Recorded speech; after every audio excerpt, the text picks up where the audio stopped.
Hola, bienvenidos al episodio 159 de Encoders. Hoy vamos a hablar de data leakage, que es un problema súper común en el mundo de la ciencia de datos, machine learning.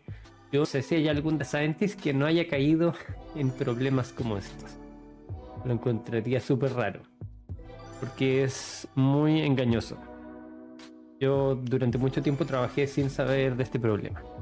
Vamos a ver algunos ejemplos, algunos tipos de data leakage y algunos códigos ejemplificando cómo se ve, con qué pasos uno hace, cómo se detecta y una comparación entre algo que funciona bien y funciona mal, con y sin data leakage. Como decía, hoy ¿Qué vamos a nos hablar trae? sobre data leakage. Solo eso. Sí, solo eso, y si es que alcanzamos, si es que hay tiempo, igual tengo un tema extra ligado, es otras formas de corromper los datos. Cuando uno quiere corromper los datos, hay muchas formas. Data leakage es una de ellas. Yo pensaba que era un tema de 5 minutos. Lo puedes ver en 5 minutos, sí, lo puedes ver en 15 segundos si quieres, pero vamos a ver varios Mm, ejemplos. Buena. No sé si da para las 2 horas, por eso digo que tengo otro tema anexo. ¿Qué ¿Cómo significa? sería en español? Buena pregunta. Iba a decir qué significa leakage en español. Leakage es cuando tienes una filtración en una tubería. Ese tipo de filtración. Cuando uno habla de filtraciones de datos por ciberseguridad, porque se roban los datos, a eso también se le llama data leakage. Se está saliendo de información, se están saliendo los datos de algún ambiente corporativo a alguna otra parte, al computador de algún hacker o algo similar. Eso es el significado desde el punto de vista de la ciberseguridad. Pero en Machine Learning tiene otro significado. También es cuando se filtran datos, se salen datos sin que tú lo quieras de alguna parte para llegar a parar a otra parte, en donde no deberían estar. Ese es el significado común que tienen estas dos visiones. Y quiero hacer un pequeño sondeo. En el chat, los que estén viéndolo en vivo, pongan un 1 si es que ya habían escuchado hablar de Data Leakage y un 2 si es que nunca habían escuchado hablar de Data Leakage, porfa. Para saber más o menos cuántos lo conocen. Y mientras tanto, Y nosotros no, no somos de la... no son de la encuesta.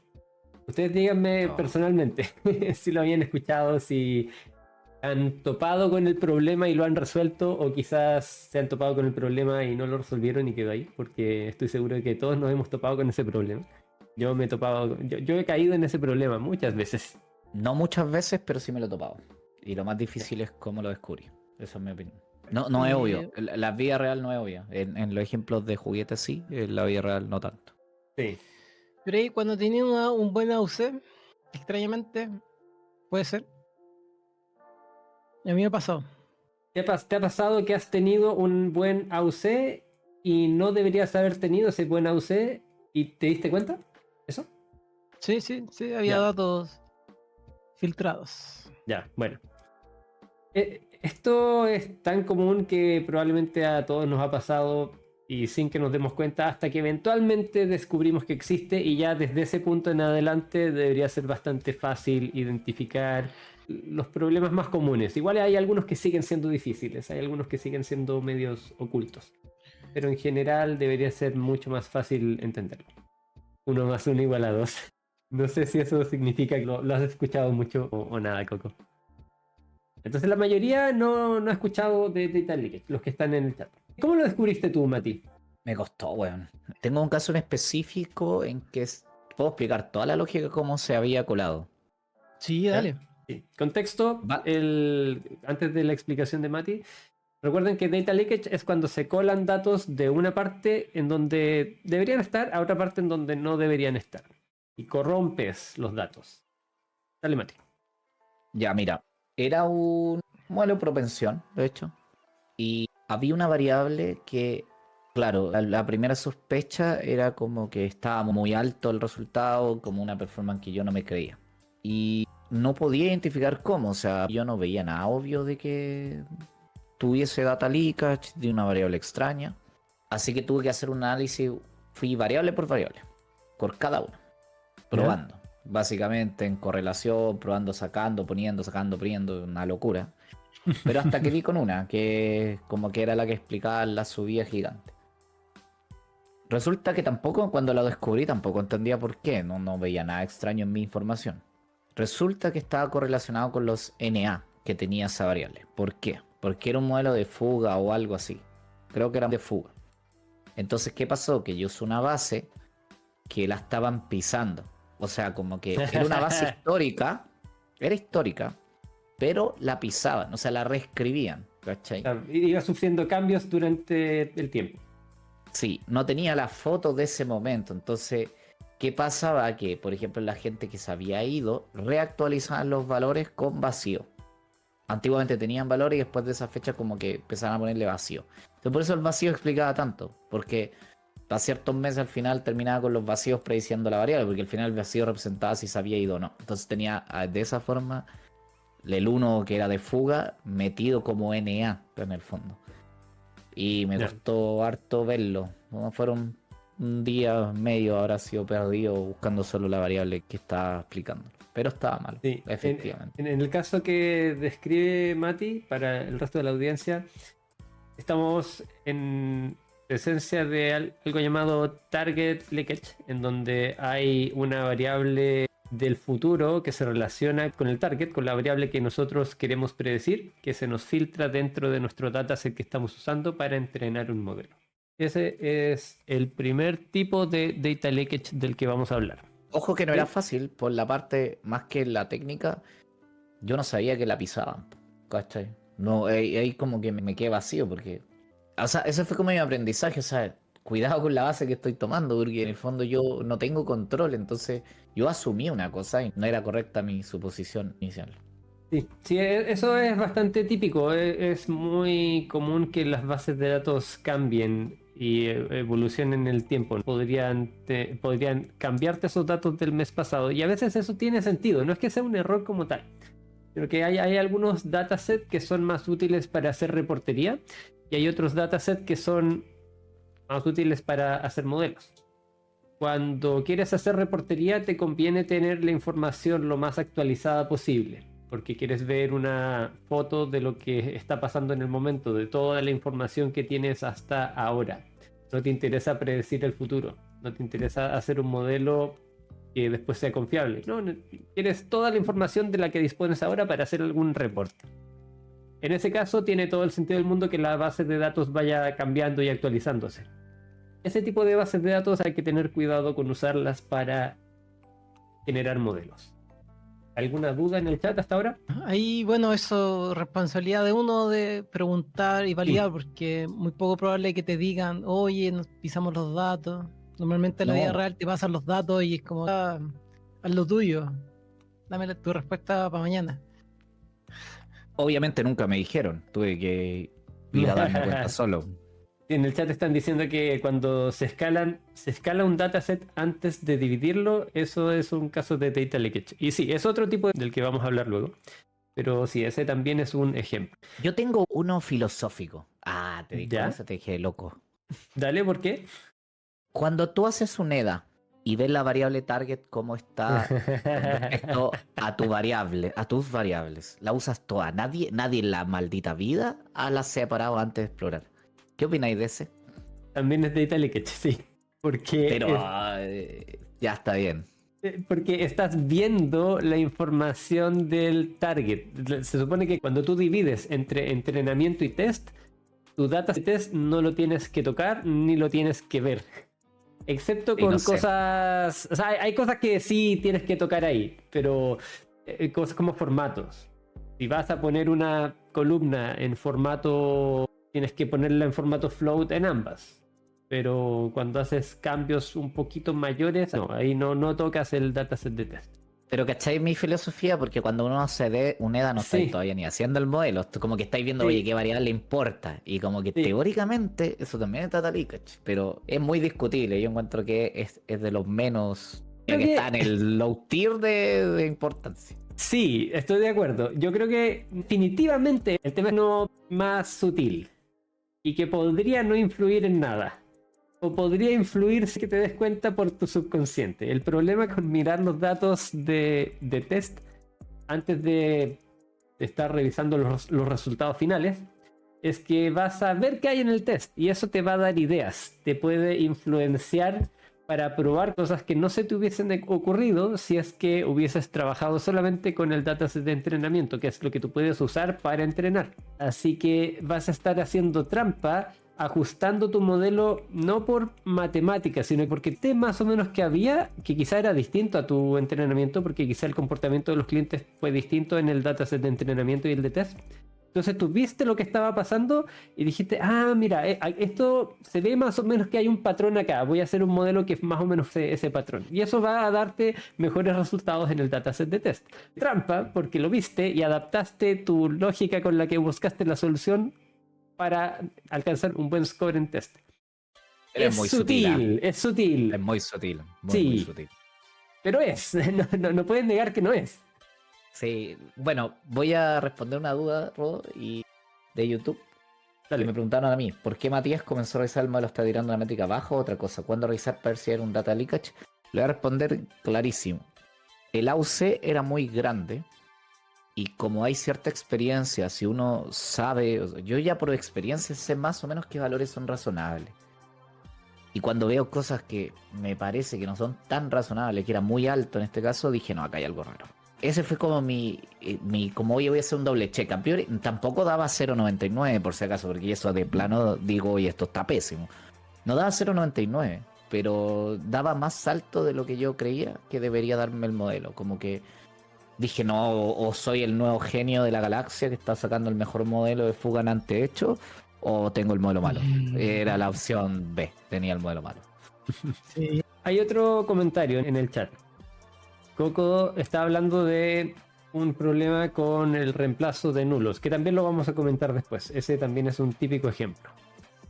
NR dice cuando es lo adecuado para hacer una matriz de correlación de los features y el target. Cuando quieres hacer un modelo.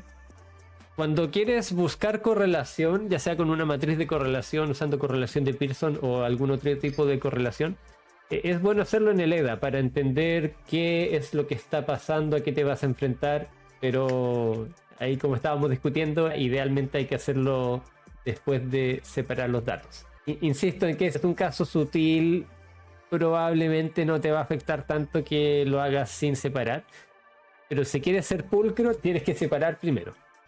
¿Alguna otra duda en el chat? Creo que están todas respondidas. A ver. Se te fue el volumen. Lo que dices, Rodo, es que en la capa 8 también importa el data leakage. Leakage sí. Capa 8 también importa, aunque sea poco relevante. Exacto. ¿Cómo saben cuando un modelo queda muy sobreajustado? ¿Qué métrica ocupan? Dependiendo del modelo necesitas ocupar distintas. Hay modelos de regresión que van a usar ciertas métricas. Los de clasificación usan totalmente distintas, no las puedes mezclar. Son métricas distintas por la definición del problema. Y tienes que ver cuál es la que te importa a ti. Lo que importa es que la métrica que te importa es tanto en entrenamiento como test. Y está casi igual. O te fue muy bien. O quizás hay un problema. Siempre hay que sospechar. Cuando te va bien, hay que sospechar. Y a veces te va bien porque te fue bien en el modelo genial. Todo bien. Pero ese es el que yo empezaría a sospechar. Si la métrica que me importa es muy buena, tanto en entrenamiento como en test. Lo ideal es que sea un poquito mejor en entrenamiento que en test. Y que no varíen tanto, pero en test debería ser peor. Porque en entrenamiento te podrías estar aprendiendo todo de memoria. ¿Alguna otra duda? Digamos. Después del comentario de Coco yo voy a seguir por mientras. Entonces ya hablamos de la definición de leakage, porque es importante, algunos ejemplos en los que nos podemos encontrar esto. Hablemos de los tipos de data leakage. El target leak, el primero, es cuando se te filtra información del futuro hacia el presente. O algún tipo de información que está ligada a tu variable objetivo. Vamos a ver un ejemplo. Este es un ejemplo bastante sutil, en mi opinión. Tenemos un dataset, un call center. Tenemos un problema de fuga. Queremos ver si es que la persona se va a fugar o no. Y esta es nuestra variable de target. Tiene 0, 1, etc. 1 es que se fugó, 0 es que no se ha fugado. Tenemos el ID del cliente Tenemos también el sexo, la edad y varias otras características. Tenemos también el último ejecutivo con el que habló, el último ejecutivo de call center y varias otras variables. ¿Qué problema podría haber acá? Estas son relativamente normales. El ID también es relativamente normal. Entonces, la pista es que hay algo que podría salir mal con el último ejecutivo de call center con el que habló la persona. ¿Cuál podría ser el problema? ¿A ustedes se les ocurre o a alguien del chat? Está respondiendo. El caso es que tenemos un dataset de call center, queremos analizar un problema de ¿Ya? fuga de clientes, tenemos la columna de target con 1, 0 según Ok. si se fue o no se fue, y tenemos datos del cliente, ID, características estándar, y dentro de esas características tenemos el último ejecutivo con el que hablo. Digamos que aquí está el ejecutivo A, el ejecutivo B, después el ejecutivo A de nuevo, después el C, después el B, y digamos que los datos se ven algo así. Entonces vemos que el ejecutivo B tiene a 2 personas que se fueron de la compañía. De hecho, tiene a las personas que se fueron de la compañía. Y cortamos acá, hay más datos para abajo, pero en resumen, muchos de los clientes que tiene el ejecutivo B se fueron. Ya. ¿Qué podemos decir con eso? ¿Deberíamos despedir al ejecutivo B porque hace mal su trabajo y hace que se vayan las personas? ¿O qué podría estar pasando ahí? Puede ser, si pones mi cámara puedo responder. ¿Y el premio se Se responde te fue bien? la cámara. Sí, lo cerré. No hay premio. Bien. El honor Sí. no más. No sé, puede ser que el ejecutivo B atiende un perfil más complicado a los que viven en cierta región donde el servicio es malo. Sí. Eso podría ser una región que es mala, podría ser un tipo de cliente específico, pero sí, al ejecutivo B le lleguen perfiles que ya tienen tendencia alta a irse, por lo tanto no es su culpa que las personas se vayan, que las personas que hablan con él se vayan. Esa columna es una columna que tenemos casi al final, casi cuando se fue.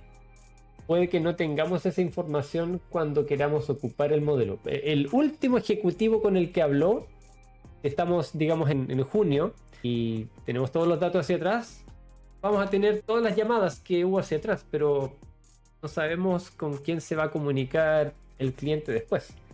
Pues no es una variable que vamos a tener para predecir. ¿Pero por qué eso es data leakage? En este caso, en el caso que está fabricado, el ejecutivo B es uno que se dedica a fuga. Uno que trabaja en el departamento de control de crisis, o de retención, o de como quieras llamarle. Entonces, claramente le van a llegar más personas que se van a ir. Es normal. De hecho, en un comienzo debería tener un 100% de fuga. Y digamos que tiene un 95% de fuga. Genial. Salvó, entre comillas, a un 5% de los que le llegaron.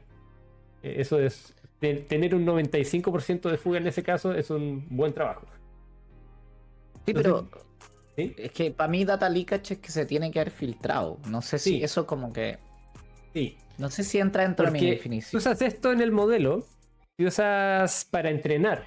El último ejecutivo con el que habló, en el modelo va a predecir que el ejecutivo B es un buen top. Y te va a decir, si mandas a alguien al ejecutivo B, se va a ir. Pero ¿cómo sabes que la última llamada con ese ejecutivo fue la del B? Lo vas a saber solamente si es que se quiere ir de la compañía. Y ahí ya es muy tarde. No tienes estos datos, no... Bueno, podrías tenerlo en tiempo real. Si nos vamos a un caso extremo, podrías tener esto en tiempo real y podría servirte, pero ya no te sirve esa predicción. ¿De qué te sirve decir que alguien que llegó al área de retención muy probablemente se va a ir? Irrelevante, no te sirve. Y cuando lo trates de usar para un dataset nuevo, para un dataset de test, esa variable de último ejecutivo con el que habló te va a dar cualquier cosa. Porque los que importan, los de retención, probablemente no van a estar ahí a menos que la persona ya se haya ido. Si es que te toca a alguien de retención, las probabilidades de que te vayas aumentan, pero no puedes usar eso en la práctica. Por eso es data leakage, es información del futuro que tú El mes siguiente vas a saber, pero ahora al momento de predecir no sabes. Así que estás haciendo trampa. Al decir, yo sé que el último ejecutivo que le va a tocar a este cliente va a ser uno del departamento de retención. No sabes eso. Eso va a pasar en el futuro. Ya te entiendo, pero lo estáis viendo desde el punto de vista de que no tenía esa información disponible. En el Sí, fondo. porque no tienes esa información disponible. Ya, sí, ahora te entiendo. Ahora porque entiendo que el data leakage en el fondo. Porque después cuando... Esto pasa también con escenarios menos rebuscados, pero es la típica de que así un modelo te da re bueno, después lo vaya a predecir y hay una variable que metiste que no tenías, en verdad, por la temporalidad. No... Lo que dijiste, pues no tenías el dato en tiempo real siempre, entonces metiste algo que no iba a tener. Y después, trampazo. Sí. Inflé mi métrica. Veamos los comentarios del chat. ¿Hay alguno que hayan visto que quieran comentar? Pero, Rob, yo tengo una pregunta. En tu Dale. caso, aparte de tampoco mencionaste que esto es útil, porque está llamando a retención, como que se va a Sí. ir. No me ayuda mucho. Claro, no puedes Aparte hacer que sea nada con data esta leakage, información. no aporta mucho a cómo poder retener a las personas, porque ya está en la quemada. Sí, ¿Cómo que las personas van a renunciar? Porque me enviaron la carta de renuncia. sí. Sí, por eso decía, en un caso extremo, si tienes estos datos en vivo, pasa lo que tú dices. En un caso un poco más normal con este tipo de modelos, no tienes esto en vivo, tienes esto mensual. Digamos que quieres predecir al próximo mes o semanal, la próxima semana, quién tiene mayor probabilidad de irse. En ese caso, cuando predices por batch y no por streaming, no live, en el caso del batch es data leakage. En el caso del streaming, quizás tienes esa información y es información correcta y la puedes usar el modelo y funciona, pero so what? ya es demasiado tarde. Hay varios comentarios rodos para que lo Ya, respondáis. sí, vamos a los comentarios. ¿Alguno en particular que quieran leer? Sí, Nathan pensé que estaban hablando sobre filtración y protección de los datos. Y yo como que ya... Sí, por eso dice data leakage en Sí, se Sí. parece, pero en realidad es un concepto súper acuñado. Así se dice tal cual, al menos en este contexto no es como filtración de los Sí. leakage. de Al comienzo del documentos. episodio lo aclaramos, así que después lo puedes ver en YouTube y vas a ver esa parte. Pero es el mismo concepto. Hay una en particular que a mí me llama la atención, que Darío en YouTube puso, o sea, cuando una variable tiene mucha correlación con el timeline, hay que tener ojo para analizar esa variable en particular, y respuesta tajante es sí, al menos la mía.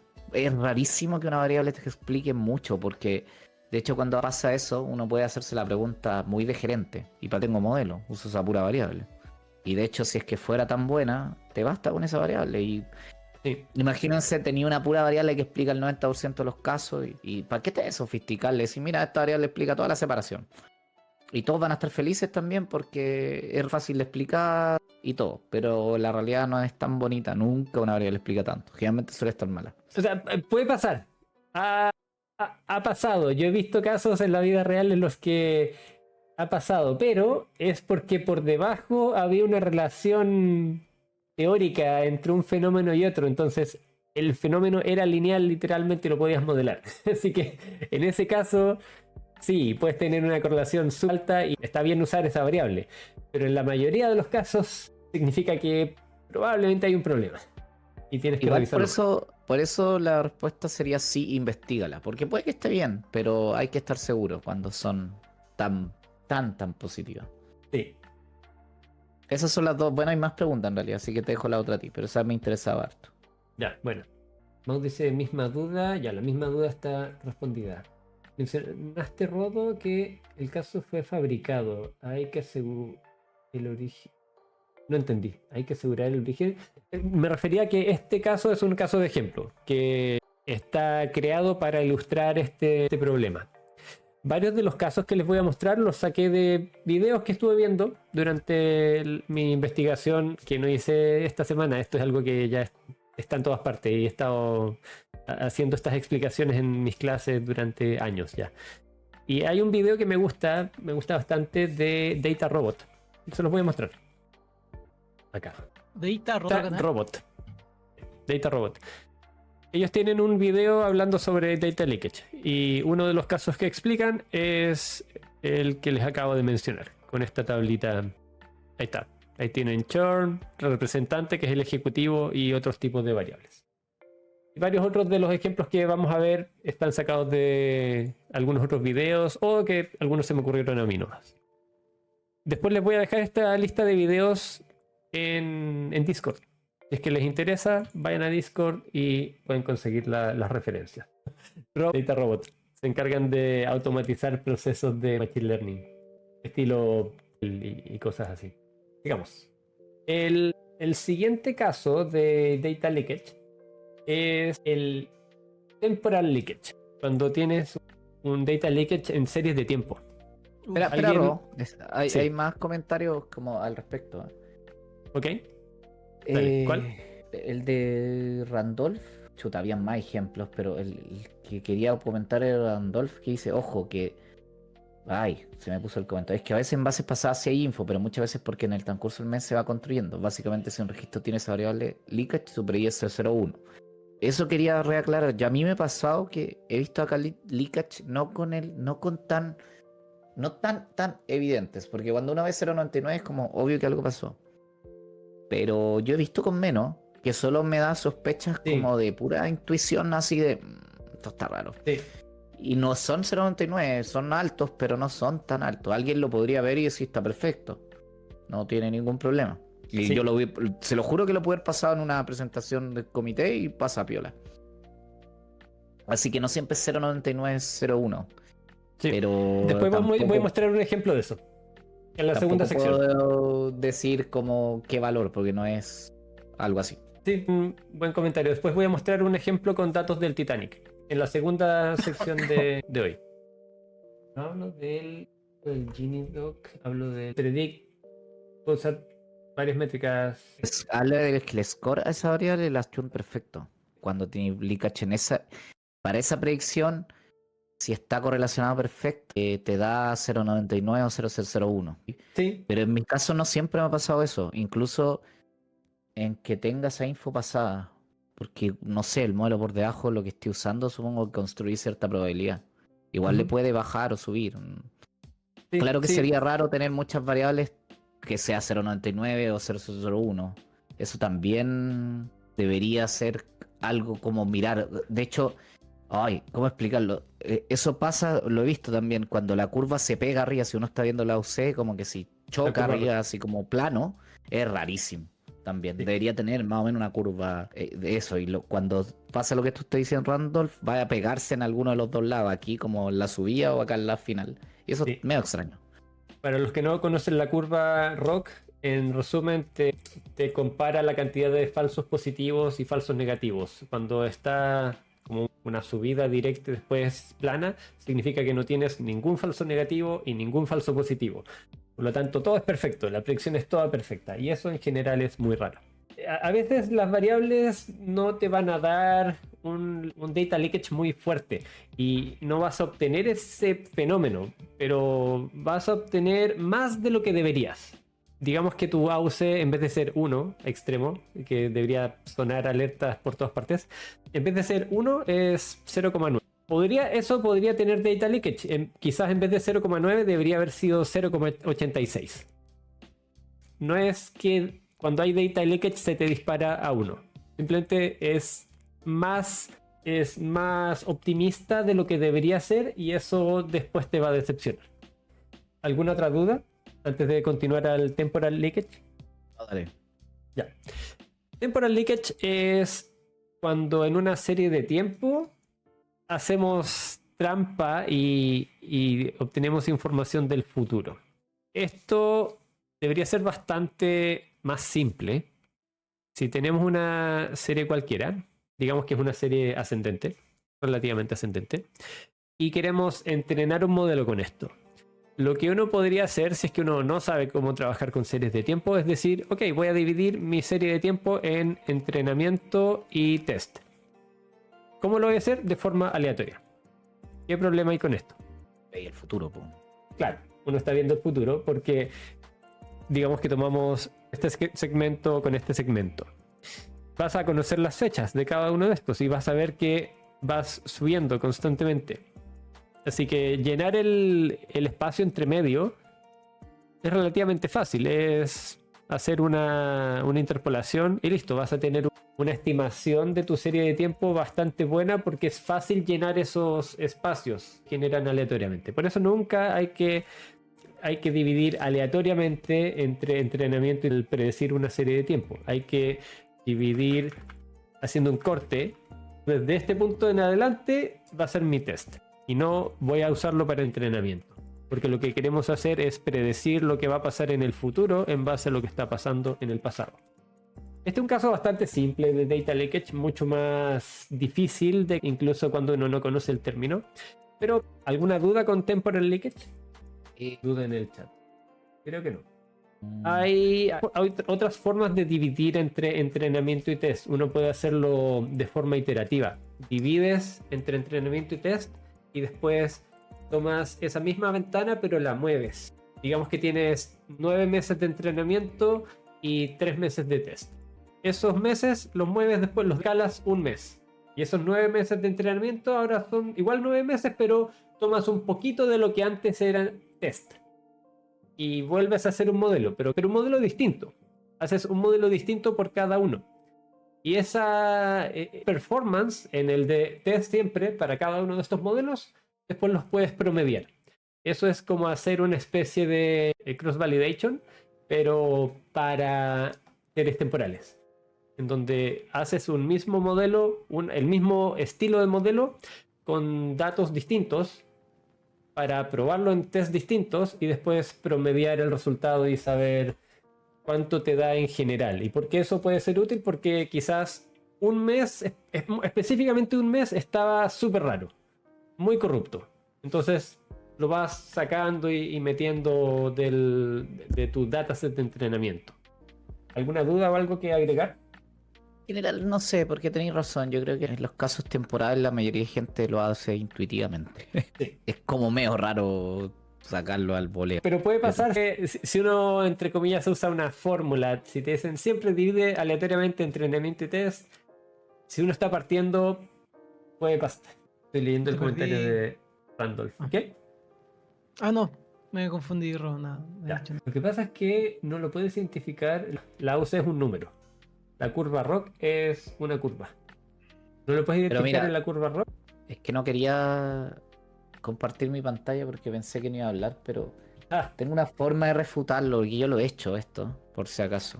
Ya, pero espera, no es refutación exacta. ¿Qué es lo que quieres refutar? Para que la gente del chat también entienda. Lo que pasa es que dice que no se puede identificar la curva UC porque son pocos registros. Bueno, la curva ROC, para mí entiendo a lo que se refiere. No. Pero dice que si hay con registros con valores muy altos, puede ser un indicativo. Pero yo he hecho este experimento y pasa lo que dije en el aire, pero cuando hay muchos registros con el tope, por cómo se construye la curva ROC, si uno empieza a poner threshold, hay un threshold que queda vacío y te dan los mismos valores. Y por eso se identifica.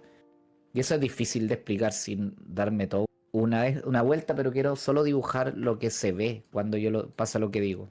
No sé si podéis... Al final sí, puedo poner tu pantalla, pero no la veo para compartirla. Apenas la vea, la comparto. Ya. Si es que no quería compartir porque no pensé que lo iba a hacer, pero... Ya, pero mientras lo compartes, cuando haces una curva ROC y tienes pocos puntos, cada uno de esos puntos representa un threshold válido, un threshold que tiene sentido, en el que algo cambia.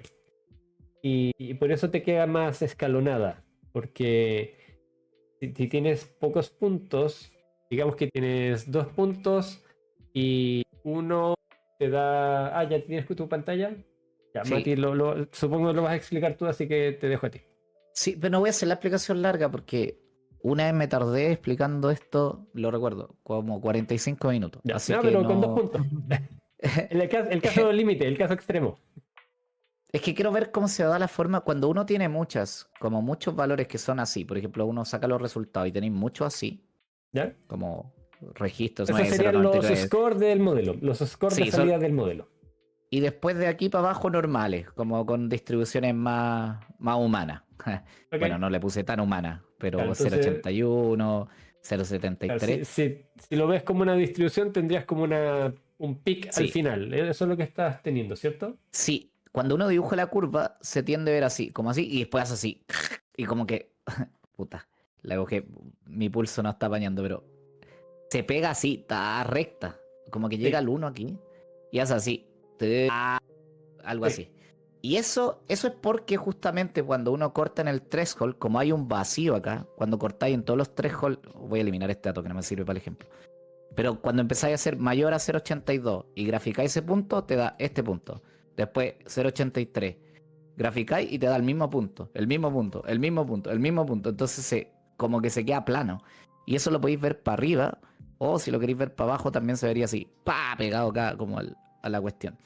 Y esos comportamientos son lo que está explicando Randolph, que se pueden ver en la curva igual.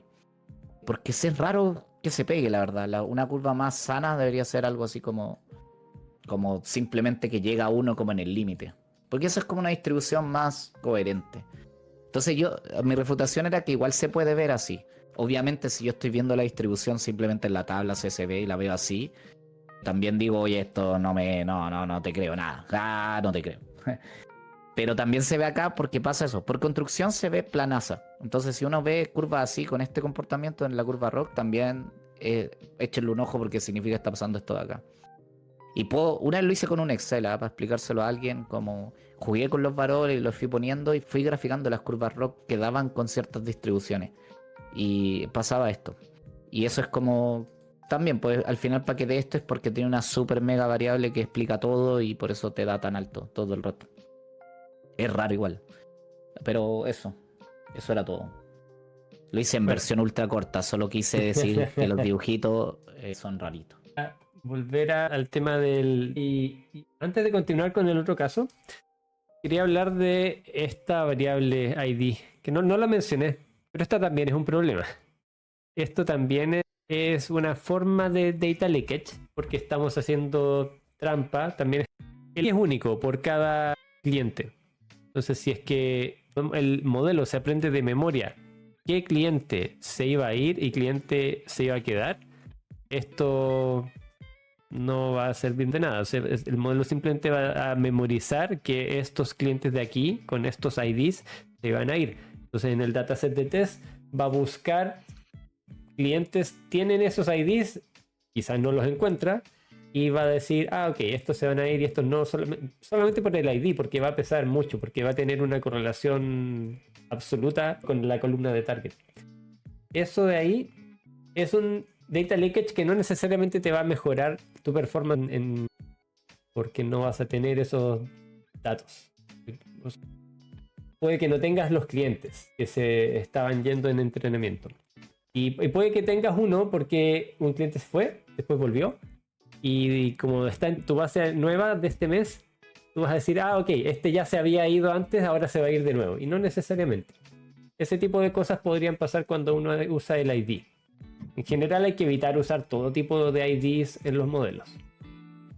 Y eso ya es un poco más independiente del data leakage, es algo bastante más conocido. ¿No creer los signos? ¿Qué es? Quizá el nombre contiene alguna información relevante. Hay casos extremos en los que podría pasar. A veces también el ID a veces está puesto de una forma que te da información porque primero se ordenó el dataset en base a, digamos, edad. Y luego quieres predecir algo que tiene que ver con la edad. Entonces el ID también te sirve, no solamente porque se aprende de memoria el ID, sino que porque la relación de orden del ID estaba relacionada con una relación de orden que está relacionada con tu variable que quieres predecir. Eso es más rebuscado, pero también puede pasar. Los IDs en general no hay que usarlos en los modelos para nada, pero sí hay que guardarlos, no hay que borrar el ID porque necesitas usar el ID después para aplicar esto, para decir cliente se iba a ir, a qué cliente hay que hacerle qué acción. Así que la columna de ID la sacas, no la borras, sino que la sacas, la dejas a un lado, haces todo tu modelo, toda tu predicción, obtienes tus resultados, dejas esos resultados en el mismo orden original, después tomas el ID de nuevo y lo pegas de vuelta para decir, este ID tiene este score, este ID tiene este score, y así con todo el resto. Hay un capítulo que hicimos del Titanic, uno que hablé de en particular. Ok. Hablaban de eso, de que hay gente que, por ejemplo, ha ganado competencias metiendo el ID, porque como no son datasets de la vida real y alguien los construyó, hizo algo como todo lo que tú describiste, entonces alguien se dio cuenta que metiéndole el ID subía la performance. Y era meramente porque es como artificial. Pero no es... O sea, es como, de nuevo, la filosofía. Está correcto, o sea, era una variable predictora, pero no era predictora por los motivos correctos, por decirlo así. Sí. Pero en Kaggle, o sea, si están en Kaggle y tratando de ganar una competencia, yo usaría lo que se me ocurra, no me iría a la filosofía. A la mierda con la ética. Sí, no, nada, le metería si la cuestión yo creo que sube, la meto. Esa es respuesta. Ya, ok. Pasemos al siguiente. Otro, de alguna manera ya tocamos, es el feature. Es cuando lo tocamos también cuando hablamos del ejecutivo. Es cuando tu variable, el feature, el feature leakage, es cuando tu variable que estás usando no la tienes disponible a la hora de utilizar el modelo en producción, que lo había mencionado ya con el ejemplo anterior. Entonces no voy a entrar en detalles en este porque más o menos ya lo hablamos.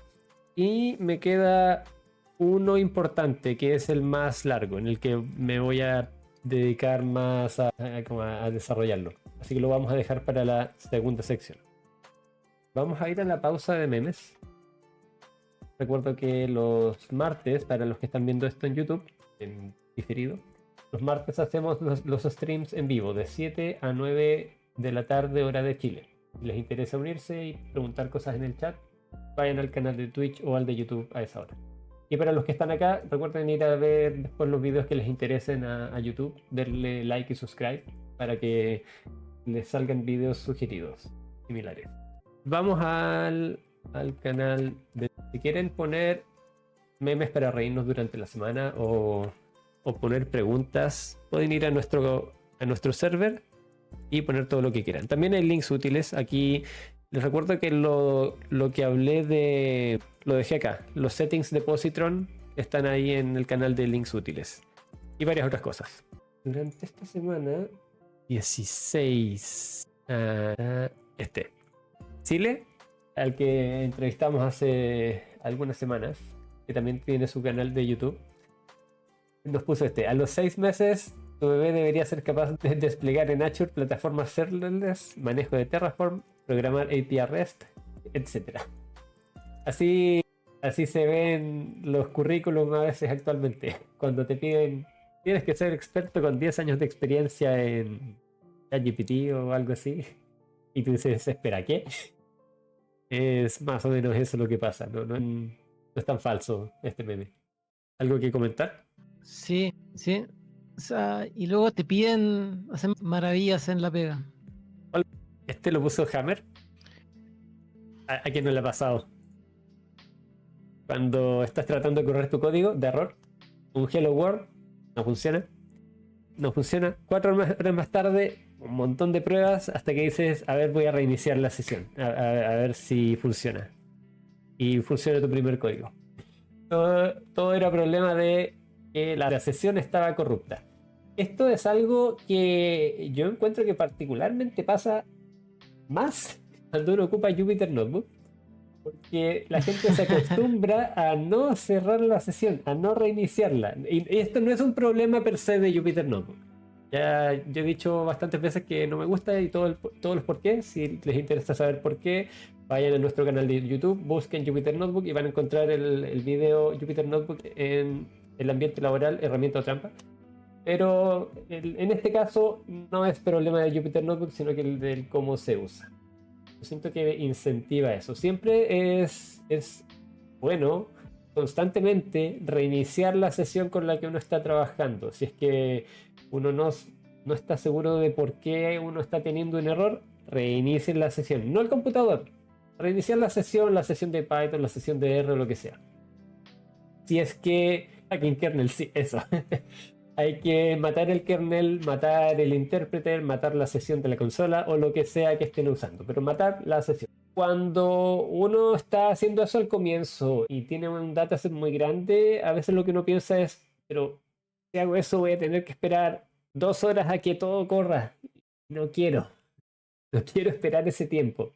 Para solucionar eso, pueden hacer algo súper simple. En vez de trabajar con todos los datos, trabajen con un subsegmento de los datos, con un subset. Solamente con 1000 datos, por ejemplo. Y Maca dice, te traje a Inés para que estudie Azure. Para que empiece a aprender cómo desplegar modelos en Azure. Aún está a tiempo, tiene 3 meses, así que Tiene quizá que llega. traer, se tiene que pagar su comida Sí, y el alojamiento. exacto. Ya, la cosa es que si es que quieren trabajar con datos grandes y no esperar tanto tiempo, usen un subsegmento de los datos, verifiquen que no hay errores de código con ese subsegmento y después de que todo está listo, lo ejecutan con todos los datos y ahí lo dejan toda la noche esperando todas las horas que quieran. ¿Alguna duda o algo que agregar con respecto a este meme? ¿Hobbies, deportista, músico, 6 lenguajes? No entendí ese mensaje. Quizá era el de los bebés. Y hay más memes que después pueden ver ustedes. Hay uno que este último de Lucel quiere mostrar. El dashboard en Tableau, medio feíto pero funciona. El dashboard en Power BI, todo bonito excepto por esos pie charts. Y el dashboard en Excel. Uf, cuando fuerzas Excel a hacer un dashboard. Ya lo he dicho otras veces, Excel es una muy buena herramienta para ciertas cosas, para análisis de datos en general, no, porque tiene muchas manualidades.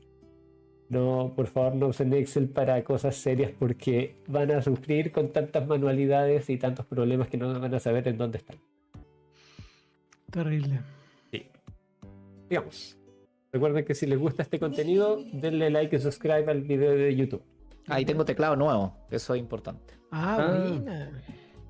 Sí, es que el anterior teclado me estaba fallando. Me compré el mismo, pero versión nueva. No era un teclado ultra pro, pero sirve. ¿Qué teclado compraste? ¿Cuál es su gracia? No tiene muchas gracias, solo son red, son switch red y tiene lucecita. Esa es la gracia. Ya.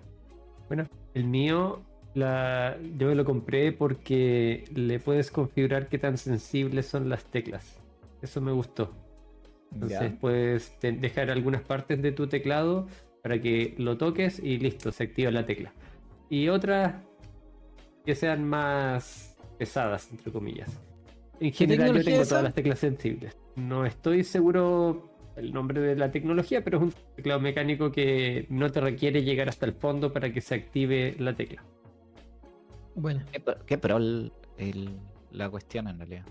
Pero ¿cuánto vale? ¿Vale muy caro o un precio No razonable? sé.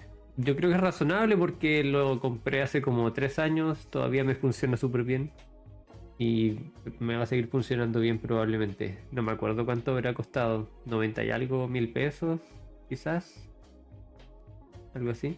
Ya, sí, es una razón.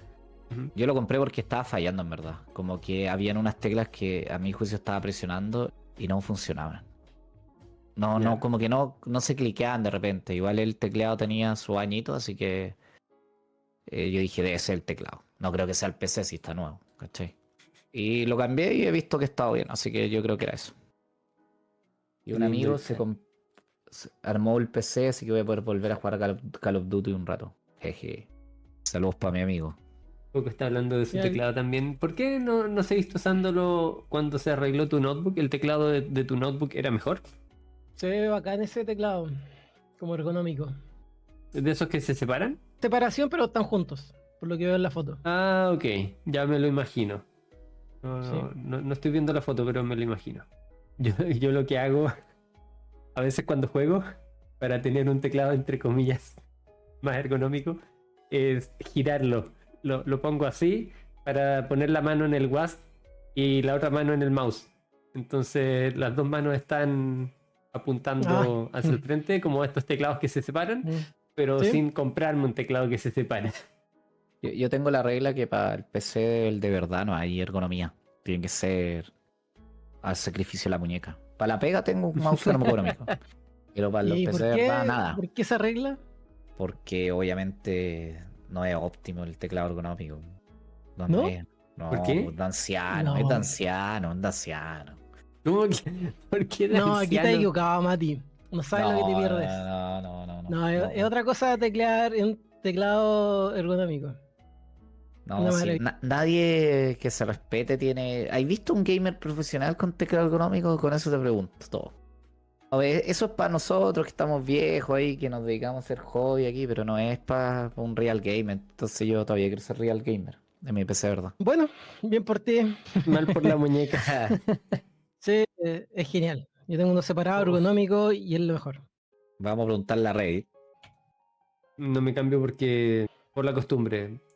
Creo que me demoraría un poco en acostumbrarme, pero creo que vale la pena los económicos si te das el tiempo para acostumbrar. El cuarto tipo de data leakage del que vamos a hablar, en el que nos vamos a detener bastante más, es cuando hay una contaminación entre entrenamiento y test. Le vamos a llamar train. ¿Por qué dices explícate, Chris? No sé, memorias de... ¿Sí? ¿Por qué? ¿Qué te ha pasado? No me acuerdo ya, pero sé que he visto estos errores. ¿A alguien del chat les ha pasado? Yo sé que hay 2 personas en el chat que sí, porque ya pusieron 2 ejemplos. Pero pongan uno si es que les ha pasado esto. Yo voy a partir poniendo porque a mí me ha pasado muchas veces. Cuando contaminan su dataset de entrenamiento o su dataset de test o ambos por algún motivo. Probablemente por la etapa de preproceso. No se me viene ni uno. Uno complicado. ¿Ya? ¿Te refieres a uno distinto a los 2 más típicos? Ya. La preguntará a GPT, él sabe más que yo. El primero es cuando estamos haciendo un escalamiento de los datos, que lo mencionaron en YouTube. No me acuerdo si fue Danilo... No, John. Sí, John lo mencionó en YouTube. Cuando quieres escalar los datos, este es uno que a veces muchas personas lo solucionan, no caen en esto por inercia. Porque les dicen, tú haces esto, ellos hacen eso y no se preguntan por qué, entonces no caen. Pero no saben que no están cayendo. En Python hay una función llamada Standard Scaler, hay muchos tipos de escaladores y puedes crear un objeto que es un escalador, un scaler.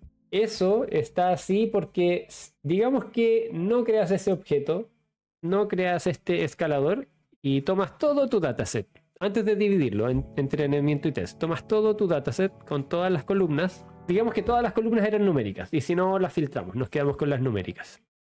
Y queremos escalarlo porque hay algunas que están en de elevado a 10, hay otras que están en órdenes de 10, hay otras que están en órdenes de 10 elevado a menos 4. Entonces queremos homogeneizar esto porque si es que usamos un modelo que utilice multiplicaciones entre las columnas, que no es cualquier modelo, si usamos un modelo que ocupe multiplicaciones entre columnas para minimizar el error, va a pesar mucho más la columna que tenga números más grandes, números de magnitud más grande. Por eso uno quiere hacer un escalamiento a un rango uniforme.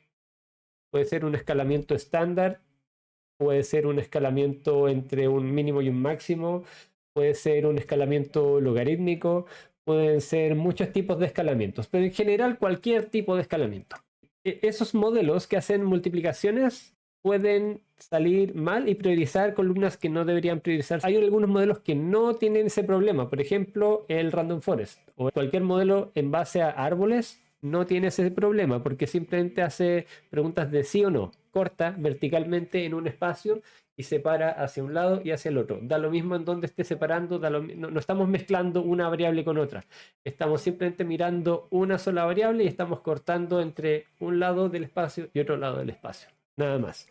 Por eso en los modelos de árboles no importa hacer escalamiento. Pero en los modelos que hacen multiplicaciones matriciales, ahí sí vamos a estar multiplicando elementos de una columna con otra columna. Como en redes neuronales, en modelos de regresión lineal estándar y muchos otros. Hagamos multiplicaciones entre columnas. Digamos que usamos un escalador con todo el dataset. Digamos que en el futuro dividimos esto en entrenamiento. Si calculamos la media y la desviación estándar para hacer un escalamiento, un escalamiento estándar, vamos a calcular mu y sigma de todo el dataset. Si hacemos eso, vamos a estar metiendo en ambos términos información de todo el dataset, de test incluido y de train también incluido. Así que al modificar el dataset, lo vamos a modificar usando información de test y usando información de entrenamiento también. Es decir que el dataset que después vamos a dividir entre entrenamiento y test va a estar siendo influenciado tanto por entrenamiento como por test. Eso significa que parte de la información que está oculta en estos dos valores se podría estar compartiendo. Y eso significa que nuestra performance en entrenamiento y en test podría parecerse un poquito más. No necesariamente va a ser algo brutalmente aparente, extrafalario. No, puede que subamos nuestra performance en entrenamiento y en test. Digamos que en entrenamiento teníamos 0.87 de AUC. Y en test deberíamos haber tenido 0.85, pero tenemos ahora 0.86. Un poquito más. Esto se puede ir sumando y sumando y sumando con otros efectos que van a hacer que la subida de performance en test sea mucho mayor de la que debería. Así que hay que evitar este tipo de problemas, a pesar de que pueda parecer pequeño, porque todo se va sumando. ¿Algo que agregar? ¿Sí? Sí, le pregunté a GPT Coco, por si acaso, jaja. Dio más ejemplos, no encontré ni uno, por ejemplo, percentiles, otro típico, que si lo hacís con training test juntos, contamináis. Selección de variables también, si lo hacís con todo, obviamente después como que va a estar mal contaminado el ranking, ¿cachai? Imputar también está mal, si imputáis con la media o la mediana o lo que sea de todo el dataset. Ese caso lo vamos a dataset. hablar después de este, sí. Categoría, clásico que lo mencionó al principio también. Pero ¿sabéis qué? Como no encontré ni uno nuevo, al final era todo lo que implique una métrica de resumen entre las dos, va a estar mal, ¿cachai? Porque lo estáis viendo. Sí. Pero yo te tenía uno que no sé si vais a hablar. Dime. Ok. Porque tú te evitáis todos los problemas si es que ya te sentáis a programar, agarráis el test, lo dejáis guardado y no lo veis más. Te ahorráis todos los temas. Nunca, si nunca lo veis, como que programáis perfecto y después cuando vayas a hacer tu test, o sea, cuando ya queréis probarlo realmente como ese funcionado, lo probáis ahí. Ya la pregunta del millón, Rodo, es ¿qué pasa si te da una performance? Ya, en la métrica que sea que esté evaluando, recall, bla, bla, bla, lo que sea. Ese test ya se contaminó de alguna forma, ¿no? Entonces si yo ya no puedo seguir trabajando con ese test, ¿o sí? Si quieres conservar tu trabajo. Porque, por ejemplo, si yo ahora cambio algunas cosas del modelo original y lo vuelvo a probar en test, ya es segunda vez que lo uso, ¿cachai? Podría ir a una tercera. ¿Hasta cuánto el N razonable de un fuera de muestra o un test realmente? Tú dices que tienes varios tests, vas sacando varios tests. No digo que tengo no te varios. Pregunta. Mira, saco mi pizarrita que es más... Ok, pongo tu pantalla. Aquí está mi super dibujo, ¿cierto? Entonces, vemos el super dibujo. Tengo train aquí, no sé, mucha gente le llama validation a esto. Hice todos mis modelos, separación de variables, features, no sé qué. Okay. Y lo usé con validate, sacar mi hiperparámetro, después no quise hacer esto. ¿Sí? Y finalmente lo pruebo en test. Y me dio, no sé, AUC voy a suponer 0.75. Ok. Y a mí me dicen, no es suficiente. Chucha, no, viene el gerente, que es Chris, va a ser Chris en algunos años. Y me dice, no, Mati, yo quiero 0.8. No me sirve tu 0.75. ¿Qué pasa con ese test? Porque yo ya lo contaminé un poco. Lo que vaya a hacer de nuevo aquí, para probar, ¿me estoy sobreajustando a esto? Sí. ¿Qué es? ¿Ya lo vi? Sí. Cuando vaya a hacer. Pero a veces es costoso sacar otro. Eso es lo que te digo. Sí. ¿Esto dónde entra? ¿En data leakage? ¿Sobreajuste? Sí, ¿En la vida? es verdad. ¿En la filosofía? Ya, yo creo que generaría un tipo de data leakage un poco inevitable y que no debería pesar tanto.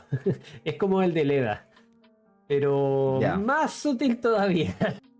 Porque ya lo vi de alguna forma, entonces empiezo a tomar decisiones. Tienes una métrica asociada a ese dataset de test. Después haces otro modelo que te va a dar otra métrica. Entonces, si te da mejor, bueno, vas a tratar de buscar un modelo que te dé una mejor métrica para ese test y no para el fenómeno.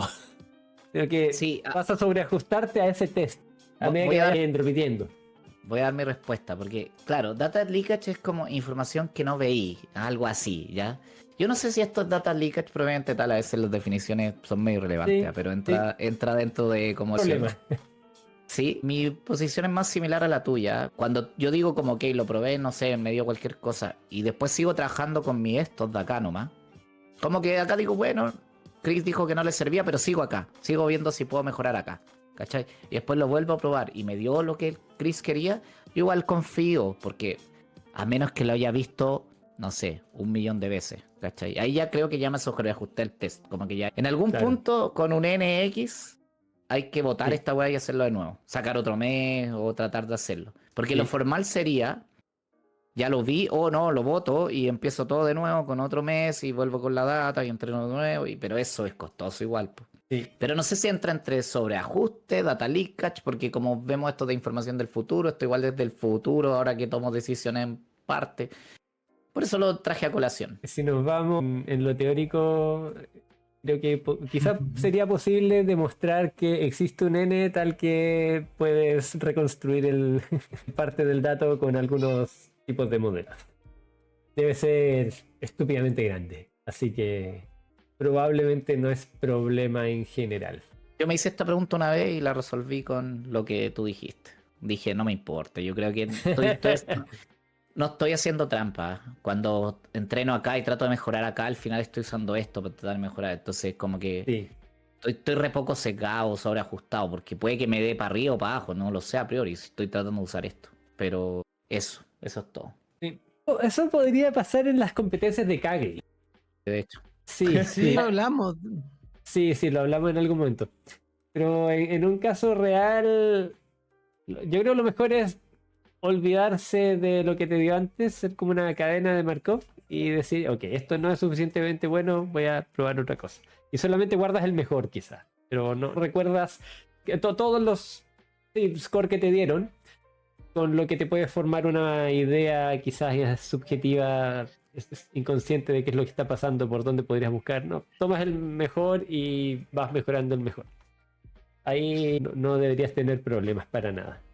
Igual esto se enfrenta contra la realidad en un punto. O sea, si estamos haciendo machine learning en una empresa, bueno, lo pones a producción, lo pruebas y ahí vas a ver si la métrica real está cerca o no de tu test. Si empezaste a manipular mucho en test, posiblemente no tengas resultados esperados. Y vas a tener que seguir puliendo. Eso nos lleva a otro tema del que quería hablar. Voy a dejarlo de la corrupción de datos en stand-by porque quiero hablar de este tema. A mí me parece bien útil separar no solamente en entrenamiento, validación y test. Digamos que aquí tenemos entrenamiento, el típico validación y test. Para mí esto es lo mismo. Todo esto es el dataset de entrenamiento. Solamente que medio oculto. Se usa por debajo. Pero al final es entrenamiento igual. Y el dataset de test es el que no vamos a tocar. A mí me gusta agregar un dataset nuevo al que yo le digo dataset de validación, porque estoy validando cosas. Sé que es el mismo nombre, pero bueno, da lo mismo. Lo que importa es para qué se usa.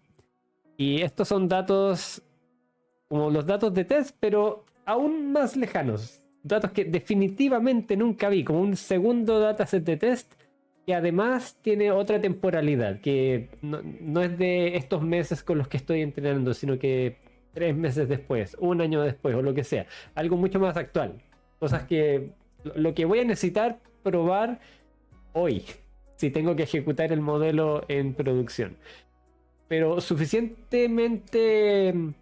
No necesariamente hoy, sino que con suficiente retraso como para poder evaluarlo y tener el resultado. O sea, si es que quiero predecir quién se va a ir el próximo mes, no puedo tomar los datos de este mes porque no están completos. No puedo tomar los datos de, en este caso, septiembre porque no están completos. Tengo que tomar los datos de octubre. Pero si quiero predecir con octubre quién se va a ir en septiembre, no puedo saberlo porque septiembre no se ha terminado. Así que voy a tomar los datos del mes anterior. Voy a tomar los datos de agosto para predecir quién se va a ir en octubre.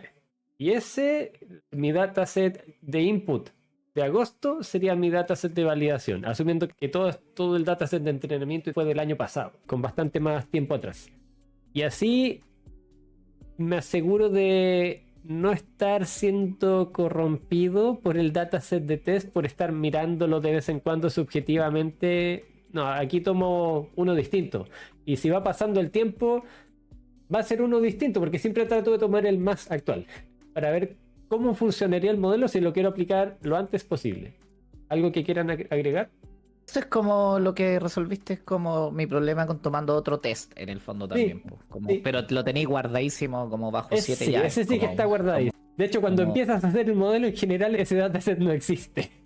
Sí, a mí me gusta igual, a veces no podéis nomás tenerlo. O sea, seamos realistas, yo he hecho crímenes porque yo voy a confesar cosas, yo he usado el test. A veces no tengo ni datos y es medio salto de fe, igual puede haber data leakage o no, pero como decía un mío, hay modelos que están todos los modelos son malos, hay algunos que son útiles. Depende mucho, si tenéis poquísimos datos, hacer separaciones o cuestiones como, bueno, no puedo hacer nada. Va a ser mejor que nada, seguro, ¿cachai? De hecho, si uno se va en estricto rigor, podréis tomar todos los datos y sobreajustarte y hacer cualquier cosa y en volada algo igual razonable en la Lo producción. que importa es que sirva. Pero claro, pues, cuando uno tiene la posibilidad de hacer separaciones y no te quedas sin ningún dato, entonces va a campo. Pero como dice Chris, en la vida real no siempre ocurre eso. Acá dijo algo y me reí, pero no lo diré. Bueno, dijo las acciones de Entel se están yendo en picada. Gracias a Mati. No, tan bueno mi modelo, tan bueno. ¿Sí? Sí. Mira, puedo salir un poco de la discusión, pero mira, lo hemos hablado, de que en la literatura, por ejemplo, todo se toma con un 0,99% de confianza. Y eso es un invento de la FIFA. Nadie dijo que eso es la cuestión. Entonces, si yo hago una cuestión que iba a funcionar el 70% de las veces, obviamente no sé este porcentaje a priori, pero tengo ciertas creencias de que puede funcionar, ¿no? O sea, no fue una decisión irracional lo que estaba tratando de hacer. No fue hacer cualquier cosa, sino que intenté hacer algo con lo que tenía. Y quizá era el 70, ¿no? No tengo ese porcentaje, no sé cuánto era, eso es como conocer el futuro. Eso es un poco lo que expresar, como uno puede cometer crímenes Sí, si es que hay una razón que te permita hacerlo. sí, estoy pensando todo lo que dice Mati. Me pongo en la posición de si yo fuera el dueño de empresa y tengo un data scientist que está haciendo modelo con poca datos, sin hacer el split, etcétera, etcétera. Yo creo que podría ser válido cuando no hay nada más, o sea, cuando esa es la mejor opción. Pero si uno tiene datos, tiene atributos y no hace el ejercicio completo y solamente ya, si Mati dijo que no importaba un modelo y chao y reporte lo usé y me voy para la casa. Eso sería terrible. No, no, ojo que lo Porque, digo por si acaso lo he hecho en situaciones 400 datos. Fue así, como que ya es como, ¿qué queréis que haga no, acá? Como, sí, te creo, pero luego las personas, o sea, pueden interpretar tu mensaje de forma incorrecta y abusar de tu consejo. En O- general, tengan cuidado cuando Mati les dé consejos. Siempre hay que tomarlos con un grano de sal.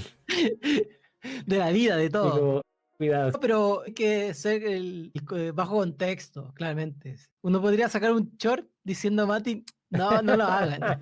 Y punto final. Es así, Sí, viral y lo hacemos famoso. Data Scientist de Real. Ahí. otro me hizo un ya, dibujito. ahí está tu pantalla. ¿Qué es eso? Mientras estaba hablando, estaba dibujando esta cuestión. Ese soy yo, el Mati. Aquí. El mono. Voy al 70% yo. No, pero tienen razón, ¿ah? De hecho, lo puedo decir solo con que tengan experiencia. Traten de hacer las cosas. Voy a decirlo para que por si acaso alguien lo escucha, pero si uno tiene los datos para hacerlo, háganlo bien. Yo solo lo digo que se justifica a veces hacer crímenes cuando no hay nada más. Y vaya a tener que intentar alguna cosa que tenga sentido, pero si no, hay que hacerlo como corresponde. Si no, yo soy el primero en saltar por si acaso si es que está mal hecho. ¿Ah? El primero en decir, oye, esto puede tener data leakage, eso está mal estimado, eso no sé qué. Oye, ¿por qué esta separación es así? Bla, bla, bla. Soy el primero en saltar.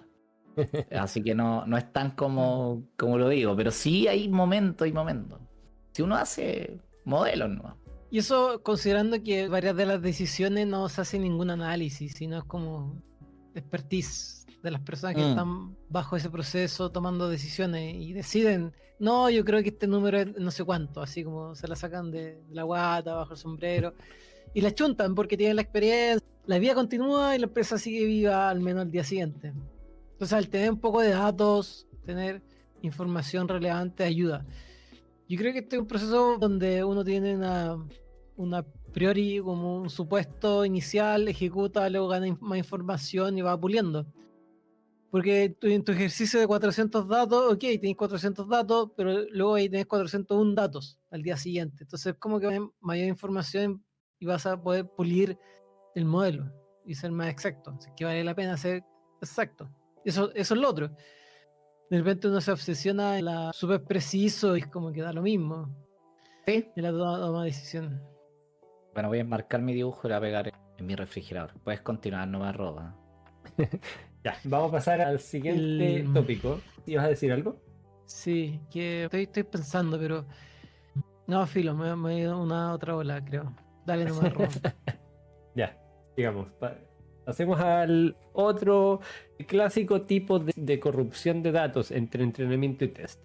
Tenemos el del escalador, que dije que la gente en general lo sorteaba porque les dicen ocupa un escalador y después ese lo entrenas con el dataset de entrenamiento, después lo aplicas al de entrenamiento y al de test. Y la gente a veces hace eso porque les dicen y listo, pero no entiende el por qué es importante.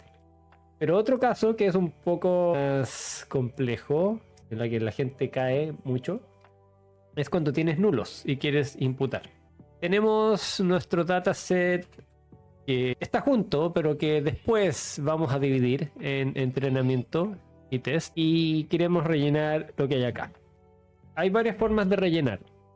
La más básica es rellenar con la mediana, con una media, con 0, con menos 99. En general, todo ese tipo de imputaciones a mí me parecen bastante malas a priori. Puede que en algunos casos funcionen, pero te van a modificar mucho la distribución de los datos. Te van a agregar un pic en tu distribución, que va a ser un artefacto bien raro cuando grafiques la distribución. Y eso puede afectar después en las correlaciones con otras variables.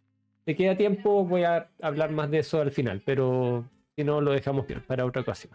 Pero vamos, para hacer un reemplazo en general mejor, y además para que esto sea más ilustrativo, vamos a usar un modelo para reemplazar los nulos. Podemos usar un random forest, un ANN, una regresión lineal, lo que sea.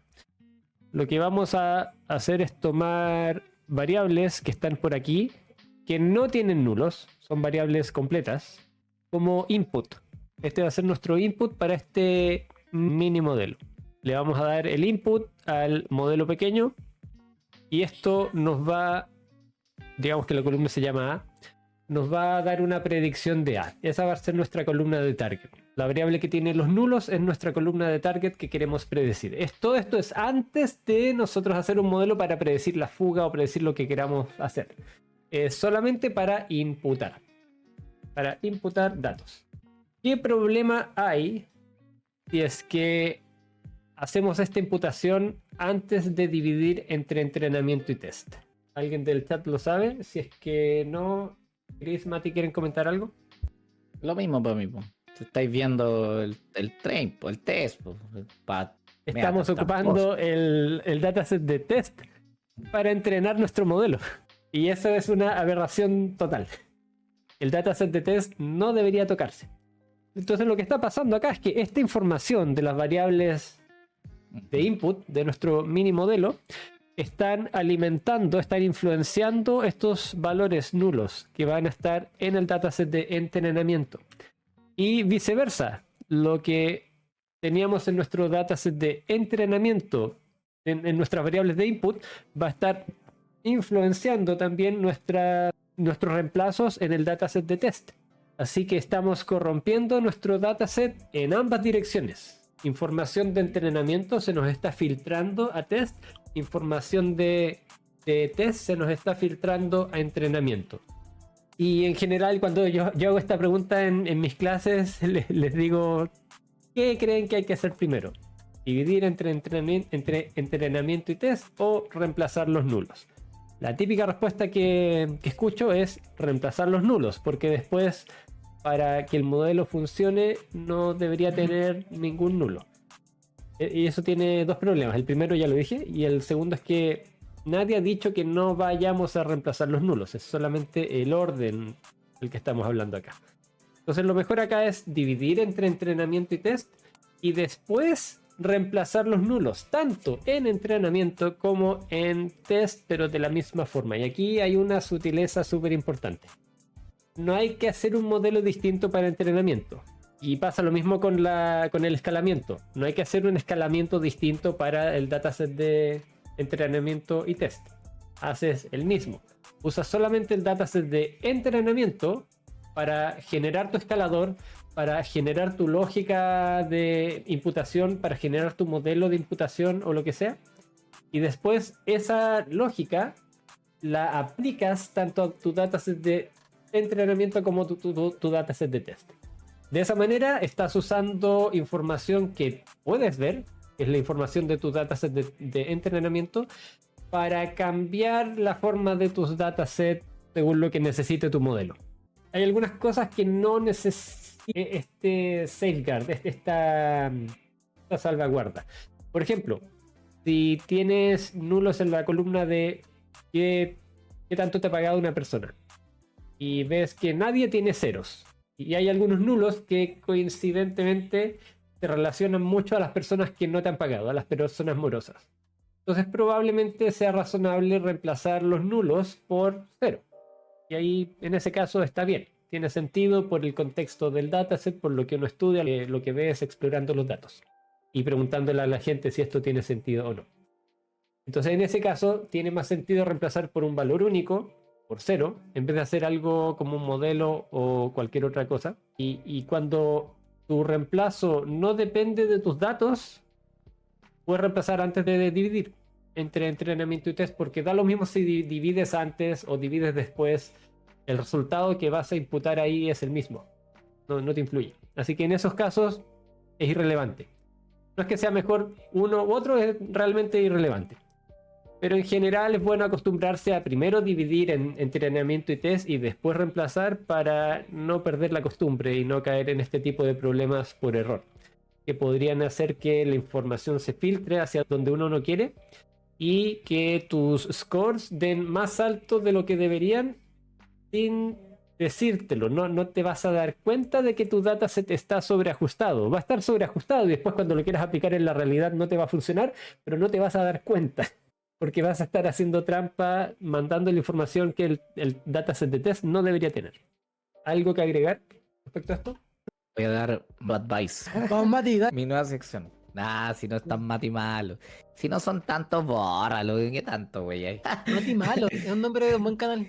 Si no son tantos, está bien borrarlos, pero antes de borrar los nulos hay que verificar que O los ponle la nulos... media y no va a pasar nada. Para los nulos hay que verificar que los nulos estén aleatoriamente distribuidos entre las otras variables, si no... O métele la media, si son pocos, no va a pasar nada, ¿saben? Porque cuando son muy pocos, la cuestión como que no pasa nada. No pasa nada. Cuando son muy poquitos.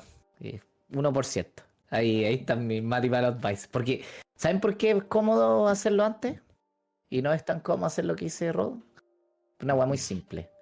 Que hay que empezar a hacer códigos de para el test, después para el este. En cambio, cuando agarráis, te sale al toque, lo hacís de una, el mismo código, porque tenéis que crear una función que va a recibir la cuestión para que impute. Sí, por creas ejemplo. una función, pero creas la función porque- que después se aplica en ambos. Que si lo hacís No, monolito, si lo hacís monolito, cargáis la que data y no trabajes con después monolito, te sale directo, pues, ¿cachai? Sí, para Es qué más mucho más- todo. Simplecito, no va ahí. Te sale al toque, lo tenía en 3 minutos, tenía el modelo. ¿Qué me Te entiendes? vais para casa, te vais para Sí. casa después de eso. Hice mi trabajo. Para esto me pagan. Ya, en general no hagan monolitos en este tipo de casos porque cuando quieran aplicar el modelo, el entrenamiento, el preproceso debería ser el mismo. Deberían tener una forma de replicar el preproceso, que puede ser con una función, con una clase, con un script que se ejecuta con algún parámetro o incluso con un script que se ejecuta nomás y punto. De alguna manera tienen que poder reproducir el preproceso para su dataset de entrenamiento y para su dataset que van a usar para la ejecución. Ese proceso puede que tenga ligeras diferencias. Por ejemplo, no tiene sentido dividir el dataset de ejecución en entrenamiento y test. Simplemente lo mandas todo. Todo eso es como tu nuevo dataset de test. Así que ahí hay una pequeña sutileza. Pero después de eso, tienes que ejecutar el mismo código. Así que esa parte la creas, la haces una función o la haces un script que se va a llamar en un otro. No es tan complejo. Es solamente ser ordenado y dividir las Sí. cosas para reutilizarlas. Pero, por ejemplo, para considerar esto en el trabajo, no es más complejo, el trabajo es más limpio, las cosas funcionan bien, pero ¿cuánto X más te demoras en hacer eso? O sea, la solución que Mati dice, 3 minutos. El No dataset mucho más. modelo. No mucho más. Le pides a un LLM que te haga la estructura, le dices, oye, hazme Ah. esta estructura con esto, con este análisis, después el output, ya, tíramelo acá, y después copias y pegas, después vas modificando y te sale rápido. Pero con el LM igual le podéis pedir lo mismo y en vez de 3 minutos lo tenéis en 30 segundos. Y es mucho menos que lo que tú estás mencionando. Sí, Rob, sí, ¿por qué sí. lo pregunto? Porque es relevante a la hora de que las jefaturas que no tienen ni idea de esto te pidan como, oye, quiero el resultado. Quiero ver qué hago. Ujú. Entonces, mucha gente no sabe todo el que hay por detrás de validar la data, hacer un buen tablón maestro para el entrenamiento, etcétera, etcétera. Entonces, ni siquiera lo comprenden. O sea, algunos sí, otros no. Entonces, es como alguien te puede decir, oye, quiero esto para la tarde. Y la solución del Mati lo tengo para la tarde. Pero hacerlo bien no lo voy a tener para la tarde, lo voy a tener para el día siguiente. Y eso escalado a la Sí. complejidad que sea el problema, porque podría ser 2, 3 días, pero siempre va a ser más. Sí, pero Igual si, puedo si es algo que te suavizarlo. importa, es mejor que quede bien, si no va a fallar cuando se esté utilizando. Igual puedo hacerlo menos crimen, para el rodo. En verdad sí tengo esos consejos. Yo creo que sí he aprendido muchas técnicas como para acelerar. Y no todo es crimen. Por ejemplo, si importáis por cero todo, no importa nada. Ni siquiera si tiene sentido, igual funciona a veces, ¿cachai? Cosas así como que ni calentarse la cabeza con imputaciones complicadas. ¿Qué? Sacando distribuciones de la variable para después pegarle la variable y que distribuya igual. Ni ahí, 0, 0, 0, 0, 0. Un valor al ojo así ya, ¿no? Hasta como 2000, listo. Y así después tiráis los modelitos, nada se cae, porque uno después tira el modelo, ay, la weá no acepto missing. Ah, modelo mierda. Y ahí sí seguís como con crímenes. Yo creo que los shorts del Mati no van a ser famosos. La gente quiere esto, quiere escuchar la verdad. De esta forma. Sí, o sea, es que, a ver, ahí yo lo digo con un sentido, ahora voy a ponerme serio, como que en lo que dices es real, igual, uno tiene la presión de repente muchas veces sacarlo. Y pucha, esa mejora que uno se calentó la cabeza, que no sabía cómo scriptearla, weón, al final crecía cuánto, la usé un 0,01, weón, y era como nada, weón, y no saqué nada, ¿cachai? Entonces cuando uno tiene como sus cositas así como que quizá el consejo real es aprendan una forma de sacar MVP rápidos de modelos. Haciendo cosas así como, oye, yo tengo cosas como variable, no la entiendo, eliminar, eliminar. Como que son muchos como reducción del problema, más que calentarme la cabeza con algo. Y como que le trato de poner ojo nomás a lo que me huele a que tengo que ponerle un pelín más de ojo nomás.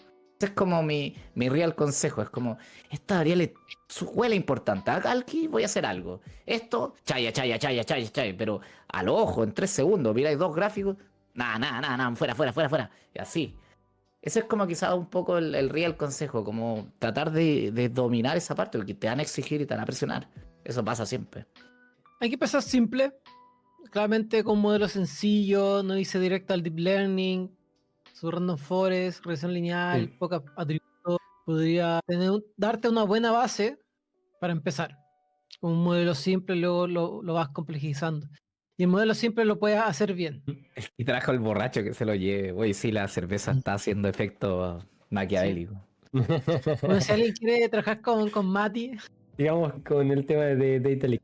Hasta ahora hemos hablado de 4 grandes tipos de data leakage. También puede haber otros que se me han estado escapando. Hay unos que no sé bien cómo categorizar. Por ejemplo, esto del dataset en una base de datos que se va actualizando.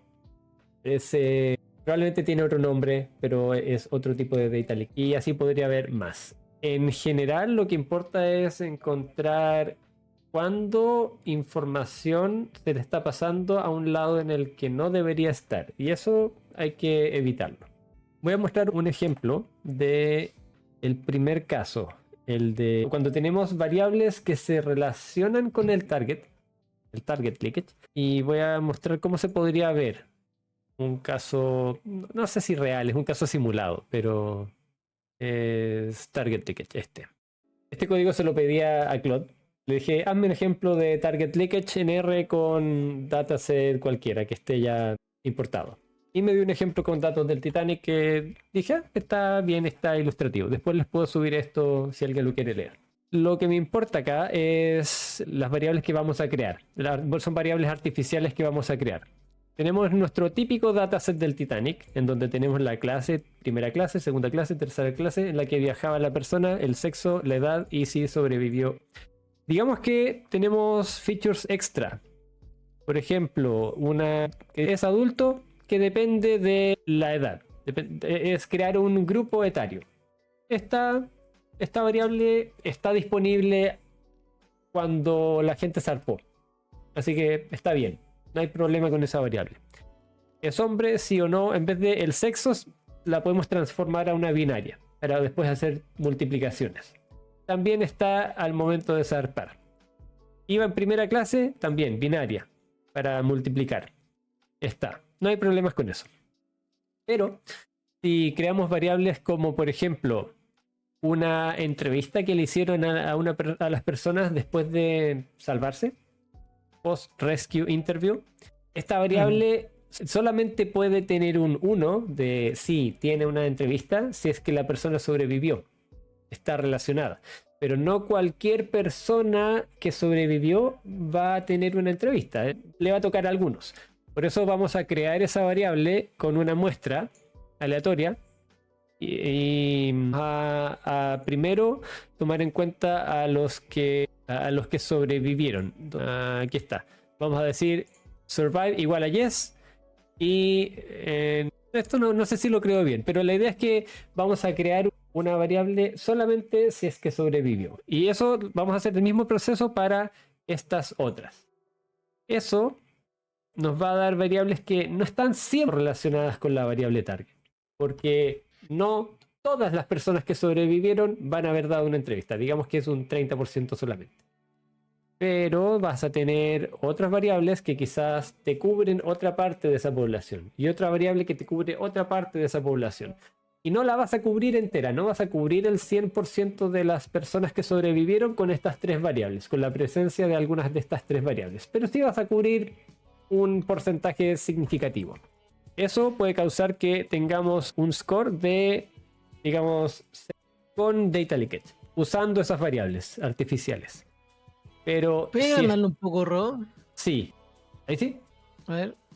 Sí. ¿Sí? Ya, vale. Si es que hacemos el modelo corregido sin esas variables, sacándole esas variables artificiales que no deberían estar, vamos a obtener en este ejemplo, creado con los datos del Titanic más algo aleatorio, vamos a obtener un 78 en vez de el 7 que teníamos antes. No llegamos a 1. No es un caso en el que tengamos una columna que esté siempre correlacionada con la columna de target. Ninguna de estas, pero la suma de la contribución de cada una de estas por separado, de varias columnas que tienen target leakage, hace que se nos dispare mucho más de lo que debería. Aquí tenemos una tabla comparando. La sensibilidad también aumenta, la especificidad aumenta muchísimo y capa también aumenta. Capa no me acuerdo qué era. Pero ¿Qué variable sacaste? Para el caso sin target leakage, saqué las variables de entrevista post supervivencia, post rescate y otras dos que no recuerdo cómo se llamaban, pero tenían que ver con cosas del rescate. Básicamente tiene unos donde justo están. Sí, obvio. Está, testimonio y compensación. Gente que tenía quizás algún seguro y les dijeron compensación por las molestias o por muerte de algún familiar o lo que sea. Todo eso es si sobrevive. No vas a compensar a alguien que ya murió en el Titanic, no va a dar su testimonio. Por eso Estas tres variables no deberían ser parte de nuestros datasets de entrenamiento, porque nos están dando información del futuro. ¿Alguna duda con este caso? No, está claro. También tengo otros acá que no voy a mostrar por tiempo, pero si es que los quieren, me los pueden pedir por Discord. O simplemente se los piden a Claude. En verdad fue súper fácil. No tenía mucho tiempo para preparar los ejemplos, así que le dije a Claude, prepárame un ejemplo de target leakage y de este en formato cuarto con ejemplos, con código y todo, y funcionó súper bien. Hay algunas cosas que probablemente tiene mal, pero en general funcionó súper bien. ¿Algo que decir antes de cerrar? Chris, Mati. Buena clase, Rodo. Bueno, Estos comentarios y ustedes ejemplos dudaban, reales. Dijeron 2 horas para data leakage. Sí, era para molestarte, Rodo. Es que suena como data leakage, como un tema de poco profundo. Pero bueno, no, Ya. yo sabía que hay harto ejemplo y harto que hablar y ejemplos reales. Y claramente los consejos de Mati. Yo creo que debe ser una No. parte, ponerla como oficial, las opiniones reales de Mati. Sí, le voy a poner malo sección. Igual Sí. me hicieron arrepentirme, ¿ah? O sea, ya voy a recomendar imputar por 0. Eso es más sano. Porque ahí no cometí la data leakage en ningún caso. Y yo probablemente no lo hago, ¿ah? Yo creo que imputo como a la bruta, pero no hago algo tan criminal. Generalmente mis opciones creo que son eliminar o 0. Porque no solo quiero que no dé problema a la wea al ejecutarse. En Creo que de muchos verdad hago casos va a eso. ser suficiente. Si, imputar es complejo, es un tema muy complejo. Porque cada Es vez que que mira, imputas, mientes. voy a hacer una frase para los que han hecho Data Science aquí en el chat, en YouTube, y que me Data respondan. Science. Me pueden responder por privado, pero díganme si alguien en la vida le ha subido la performance por hacer una buena imputación. Así, supuestamente una gran imputación. O por ejemplo, hacer esta weá de oversampling y undersampling. Si alguien la ha subido, por favor, hable. Porque en la perra vida a mí me ha subido una Mati, métrica, algo que me sirva. ¿Qué? un compañero de trabajo, uno de los profes que hace el curso conmigo, Francisco, dice, siempre cuenta la anécdota de que en un proyecto le estaba probando muchos tipos de imputación para mejorar la performance de un modelo, y la que mejor le funcionó fue ponerle menos 99 a todos los nulos. Y fue la que mejor le funcionó, porque de esta manera el modelo entendía que los nulos eran por algo, que había algo de información ahí, entonces los trataba como una categoría distinta y funcionaba mejor que las cosas que probó. Pero ¿cachai que esa es la misma que hacer feature engineering y ponerle SNA o no? ¿Cachai? Que a lo que voy es que no siempre como que la imputación en sí mismo es la clever, sino que yo siempre digo, esto ya ha sido un consejo mío, de Mati Malo, yo siempre que he mejorado una performance realmente ha sido porque me he desgastado estudiando las malditas variables del fenómeno. Entendiendo por qué la cuestión da así, por qué tiene esa distribución. Y eso no era porque se me ocurrió y saqué de un paper una superimputación nueva, una nueva técnica de oversampling, una nueva... Nunca me ha dado por eso, como que al final ha sido por pensar, oye, a ver, estos locos se están yendo, algo tiene que ver con el precio, ¿cómo no va a estar relacionado? Me falta aquí info del precio, voy a dobletear con el precio, la competencia, algunas cosas que relacionen algo por ahí. Y eso me ha subido siempre más la performance que ir a la cuestión y poner un valor random, ¿cachai? A eso voy, como que hay cosas que según yo es donde vale la pena a veces poner el esfuerzo. No siempre es como en la técnica sofisticada. Sí. Para mí siento que eso es muy de competencia. Como que claro, porque ahí importa el 0 ¿no? que le gane a mi compañero. Pero no, en la vida real eso como que no suma. No suma. Entonces, más me ha ganado, por ejemplo, con simplificar esa parte. Y ir a preguntar, oye, como qué más puedo tener, hay alguna info relevante y cosas así. Eso es lo que me ha dado. Y por eso decía, o sea, no tiene nada que ver con data leakage, era solo para justificar mi maldad. Pero en términos del data leakage, igual me parece relevante, porque hablando de esto específicamente, yo he visto performance sospechosas muchas veces, que no confío. He visto todas las curvas que dije, de ejemplo, de que todo para arriba, de que da valores muy altos, lo he visto en vivo. Y yo voy a contar, yo tenía una ex jefa, cuando veía métricas sospechosas me decía, Mate, esa agua está mala, revísala. Así nomás. Me decía, la mirada decía, no, esta agua está mala, revísala. Y yo como, y generalmente tenía razón. O sea, 99, no sé si generalmente, yo creo que todas las veces tuvo razón. Cuando yo tenía métricas sospechosas, que en su cabeza eran demasiado altas, era como, no, yo no te creo que podía explicar el 80% de este fenómeno. Imposible que lo vaya a hacer. Y ahí iba y lo tenía que revisar y siempre estaba mala mi cuestión. Y aprendí puras yayitas de cómo revisar algunas datas. Yo soy bueno revisando media y cosas, como súper técnica, súper simple en verdad para esto. Y no... Así que en verdad encuentro que es relevante el concepto para poder identificarlo, porque después igual cuando te da una performance que está muy alta, uno tiende a sospechar y hay que ir a revisar el código. Entonces para evitarse eso, mejor partir bien igual, como dijo el Rodo, como separa la cuestión y ahí haz Porque toda la no aplicación sabes ahí. cuándo te va a pegar. Quizás la Sí, po. mayoría de las cosas, la mayoría de los casos que hablamos en un caso en el que estén trabajando ustedes, cada uno sean súper inocuas y no les afecten en nada. Pero en alguno de esos puede que les afecte y no saben cuándo va a ser. Sí, no, y tiene su implicancia. Si al modelo les costó entrenarlo, se demoró. Entonces, como que no. Es mejor evitarlo, es verdad. Es mejor evitarlo si es posible. Lo que tiene que ver con mis consejos malos es cómo acelerar. Que quizás debería dedicarle Un capítulo a entero consejos malos. a consejos criminales. Me Pero. van a sangrar los oídos Sí. en ese capítulo. Dale, Mati, yo te apaño. Tienes mi voto. Pero bueno, y lo que estoy desayunando es una cerveza Austral Patagonia, que me gusta harto, es bien rica. Es nuevo auspiciador del canal que deja. Paga la cerveza. No, pero ojo, oye, yo esto lo digo con mucha propiedad, pero yo creo que he aprendido todo esto mientras más sé. Es como en la curva esa de si poní mi pantalla, ¿cachado? Sí. Es como, soy como el meme, Ahí así está tu como. pantalla. Es como comete errores. Y sale el weón así como este, y acá dice, no, Tatalica, no sé qué, imputar y bla, bla, bla. Y después comete errores de nuevo, ¿cachai? Es un poco ese meme, Maldito Mati. lo Sí. que estoy. Yo creo que yo me siento Sí. más acá. Ya he hecho hartos modelos en la vida, entonces creo que tengo cierta sensibilidad de como que, oye, esto, nada, puro, bah, no vamos a llegar a nada con esto. Y yo siempre les digo a la gente con la que estoy, le digo, a veces vale la pena ir a ese último como 30%, pero como que normalmente haciendo lo que así normalmente te da todo piola, no se va a nada, pero a veces que hay que ir por esas cosas raras y hacerlo bien y todo, pero no siempre. Si los problemas de la pega tampoco común y corriente no son tan sofisticados muchas veces. Bueno, con eso me callo, ¿eh? Voy a no decir nada más porque ya he hablado mucho. Ya es la hora. Así que, Sí. ya es la hora. Así que muchas Sí. gracias nomás como siempre.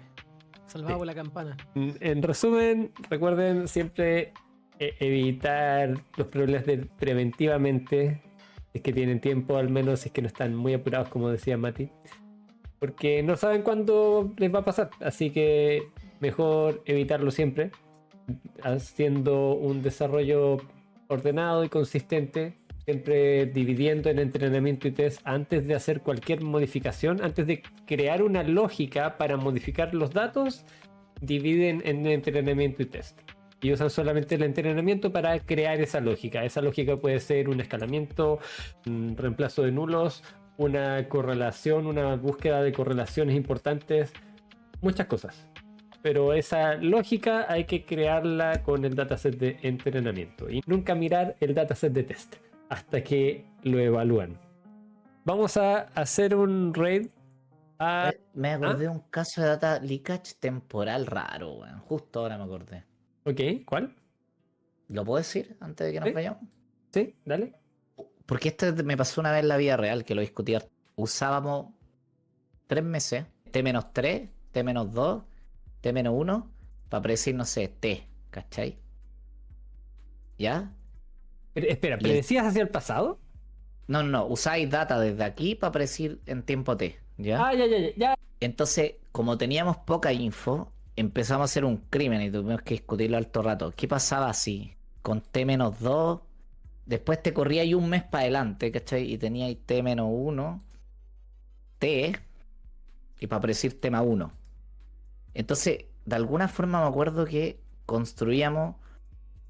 Esto eran como tu train, ¿cachai? Así, construidos de esta forma, como para algunas variables. Entonces, si lo pensáis, como que se traslapan, pues, weón, ¿cachai? Entonces la info como de acá Pero era los- lo que está... ¿No son modelos distintos? No eran modelos distintos, era como construía ahí el dataset, ¿cachai? Ah, Ya, ok. Como que creabas nuevas filas, entre comillas, en tu dataset con información traslapada.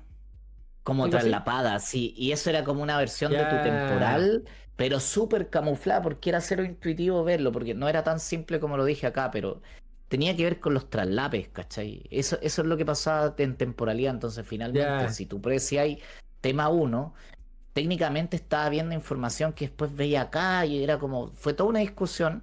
Y claro, ya, esa vez llegamos a la conclusión que lo más certero era como hacer juntos, ¿cachai? Y así construirlo. Pero resultaba ser que hacer eso, como yo dije, no se podía hacer bien porque nada, weón, no teníamos la temporalidad suficiente en meses, no me acuerdo, para poder hacer esto. No me acuerdo ahora el caso específico, pero me acuerdo mucho Mm. desde ahí que tengo, que cada ya. vez que Sí, hago pero. traslapes me mm, fijo si no estoy haciendo alguna tontería con data leakage, por si acaso. Como que si Pero, estoy Sí. traslapando data, me pongo ojo ahí. pero ¿es de real o lo toman como una mega precaución?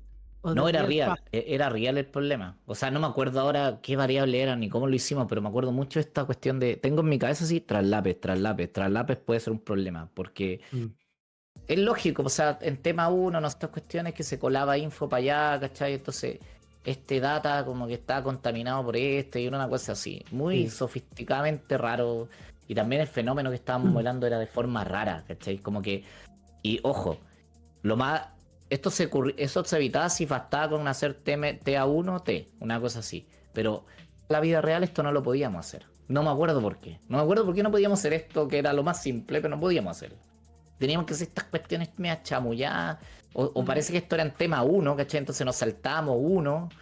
Y así queda la embarrada, ¿cachai? O cuando nos saltábamos uno. Y era una cuestión de temporalidad que habló Roro, que hay que tener ojo porque claro, en una serie de tiempo es ultra obvio, ¿cachai? Pero cuando estáis Sí. como construyendo tu dataset, no estaba pasando esto de los traslapes, Sí. porque queríamos generar más unos y lo estábamos generando como con una lógica así. Y al final haciendo esto, metíamos data leakage sin querer. Y eso me acordé de eso que nos pasó una vez en la real Sí. también. Haciendo, Como me acuerdo qué modelo. en palabras simples, por si acaso alguien no entendió la idea, muy simplificado, es como que metías un patrón en la diagonal de la matriz del dataset. Entonces, te podrías haber devuelto de tu variable de target y reconstruir las cosas y hacer trampa. Esa es como la intuición detrás de este traslape. Sí, era mi cuestión era el último. Si tienen traslap en tiempos, ojo que no estén haciendo nada Sí, raro. Nada más. Eso es sí. todo. Buen ejemplo. Gracias, Mati. Recuerden que si les gusta este contenido, denle like y subscribe al video de YouTube. Si lo están viendo en YouTube ahora, genial. Y si no, lo pueden ver después. Si quieren recordar algo que dijimos, también lo pueden ver. Los minutos de visualización para llegar a la meta, así cuánto se van acumulando. Y otra anécdota, nada que ver. Esto sí que es absolutamente nada que ver.